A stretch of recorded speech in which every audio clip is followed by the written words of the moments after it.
अस्सलाम वालेकुम। Next topic जो कि है कि हमने ये तो देख लिया कि प्रोबेबिलिटी होती क्या है, सैंपल स्पेस, सैंपल पॉइंट्स और निकालते कैसे हैं प्रोबेबिलिटी।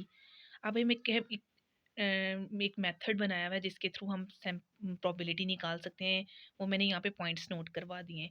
पहला है कि हमने सबसे पहले सैंपल स्पेस बनानी है, उसके बाद हमने अपने सैंपल पॉइंट्स लेने हैं, उसके बाद हम अपनी सैंपल स्पेस बना के उसके अंदर काउंट करने हैं कि सैंपल पॉइंट्स कितने हैं।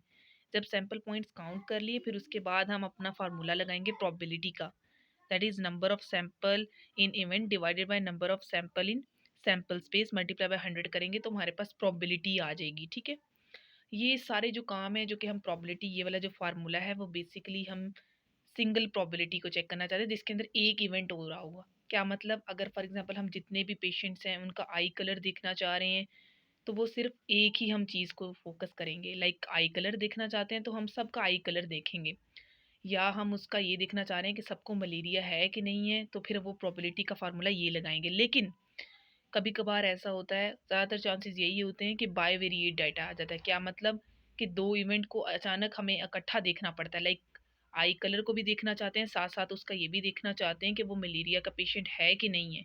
तो फिर कैसे फाइंड आउट करनी है प्रोबेबिलिटी। बाय वेरिएट की डाटा की जो एग्जांपल है उसके अंदर हम ये देख, फॉर एग्जांपल इस एग्जांपल को सॉल्व करना सिखाऊंगी कि बाय वेरिएट डाटा के अंदर प्रोबेबिलिटी को कैसे आप निकाल सकते हो।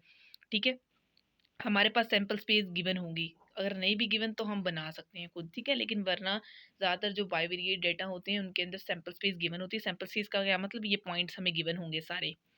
ठीक है, अब यहाँ पे दो इवेंट हैं, कैसे पता चले कि एक तो ये है कि जितने भी मूड डिसऑर्डर्स हैं ना पेशेंट की, जो फैमिली मेम्बर्स हैं वो लिखे हुए हैं वर्टिकल साइड पे, और एक साइड पे उनकी एज लिखी हुई है। ठीक है, पेशेंट्स की एज को भी देखा जा रहा है और साथ मूड डिसऑर्डर्स भी देखे जा रहे हैं कि उनके मूड कैसे, लाइक उसमें मूड स्विंग्स कैसे आ रहे हैं। एज देखा जाए तो सबसे पहले हमने एज देखे कि लेस देन 18 पेशेंट्स के कितने लोग होंगे, और इसके बाद दूसरी पे हमने रखा है कि ग्रेटर देन 18 ईयर्स ओल्ड जो होंगे उनको रखा जाएगा और टोटल देखा जाएगा। सही है।